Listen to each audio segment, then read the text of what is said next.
Dans la lettre, il y a aussi le fait que vous avez voté, lorsque vous étiez au fédéral, contre la loi 21 sur la laïcité, puis la loi 96 sur la langue française. Pour ceux qui se disent, on est loin du Québec, la langue française est importante pour nous, tu sais, comment vous allez décliner ça ici à Sherbrooke? Si vous saviez à quel point je me suis battue pour la langue française et je n'ai pas arrêté. Et autour de la table du Conseil des ministres, quand on est là, c'est à huis clos, bien évidemment, et c'est un combat que j'ai porté. Et non seulement le français, mais la réalité québécoise. Et l'influence, toute l'influence que je pouvais avoir autour de cette table-là pour représenter les régions, pour expliquer à mes collègues qu'est-ce que ça veut dire la laïcité au Québec. C'est pourquoi, d'où ça vient, pourquoi c'est important pour nous. Et ça, je l'ai fait. Là. J'ai mis mes tripes sur la table là, combien de fois pour ça.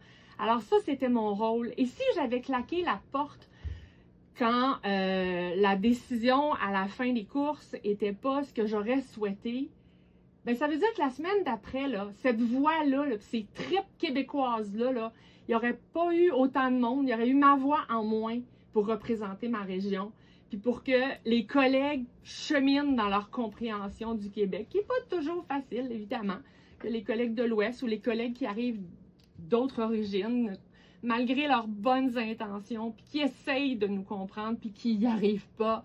Mais de semaine en semaine, moi, je recommençais sans cesse ce combat-là, d'essayer de les faire cheminer pour qu'ils nous comprennent. Mais pourquoi on est solidaire quand on sort de cette salle-là, puis que je sortais pas en claquant la porte les jours où...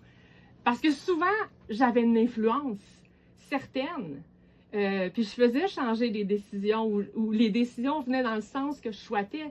Mais les jours où les décisions venaient pas dans le sens que je souhaitais, si je claquais la porte, ben la semaine prochaine, je suis pas là. Puis le premier ministre et mes collègues ne l'entendront pas, la voix du Québec, ou ils vont l'entendre avec d'autres collègues, mais n'entendront pas cette voix additionnelle qui était la mienne.